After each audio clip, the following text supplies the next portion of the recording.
So you've decided to take the leap and start a garden. First of all, that's awesome. Good for you. Second of all, I'm going to share with you what I think are 5 easy tips for beginner gardeners. So if this is something that you are interested in, stick around.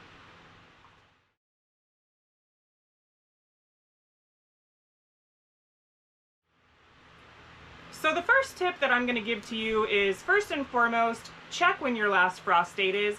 That is so simple. All you have to do is go onto Google and put in your zip code and put in last frost date, and it should pop up for you what your last frost date should be.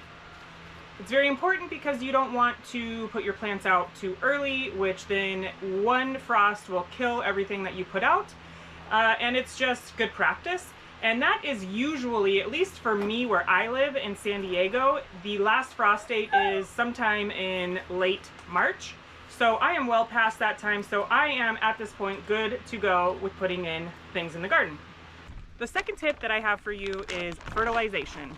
It is very important to fertilize your plants not only when you are planting them in the ground with a granule type fertilizer that you can put right into the hole before you put in your plant. It's also very important to top that off with a liquid soluble fertilizer to give it that boost that it needs right away, and it gives it time for the fertilizer that you put in the ground to break down, because the pelleted or the granulated fertilizers, they break down over time, and the liquid fertilizer, well, it hits those plants with a good punch right away. You want to continue to fertilize your plants every 2 to 3 weeks on a continual basis throughout the growing season to really make sure that they get the nutrition that they need to produce beautiful fruits and veggies for you. Number 3. The third thing that I would suggest that you do is, once you have your plants planted in the ground, go ahead and cut off any leaves that are touching the ground or that potentially could cut the ground. Because what happens is, when there is splashback on those plants and they touch the dirt, that is how disease can happen. So you want to make sure that you clip off any little tiny leaves that are hitting the ground, just to be safe.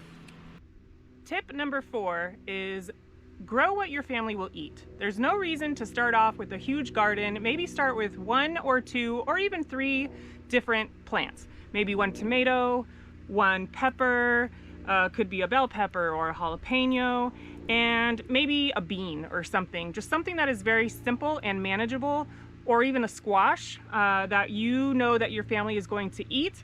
That way you are more likely to tend to the garden and take care of it if you know it's something that you are looking forward to eating, as opposed to growing, if you don't like spinach, don't grow spinach, because then you're not going to take care of it. So grow things that you know your family will eat. And I think that is the most important tip, because otherwise you're just wasting your time and energy.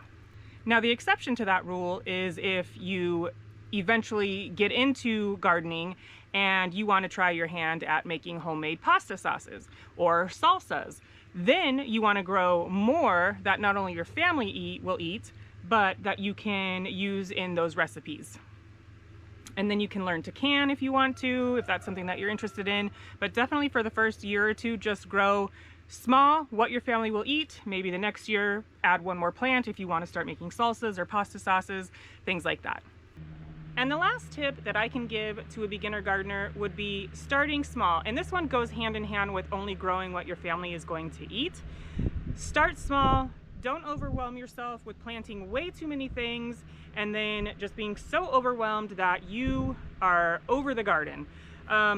Keep in mind though that you will have things like squirrels and pests come in and eat some of those new starts, so make sure you have enough to replace those. But again, start small. I thought of one more tip for you guys, so I'm gonna give you 6 tips. Is do not forget to label what you are planting, because I have done that, and if I don't label it, I don't know what the heck I'm growing. So always label your plants.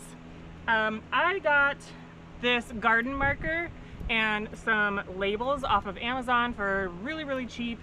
The reason you want to use a garden marker is because it is fade proof and it is weatherproof, and you will always know what you have growing.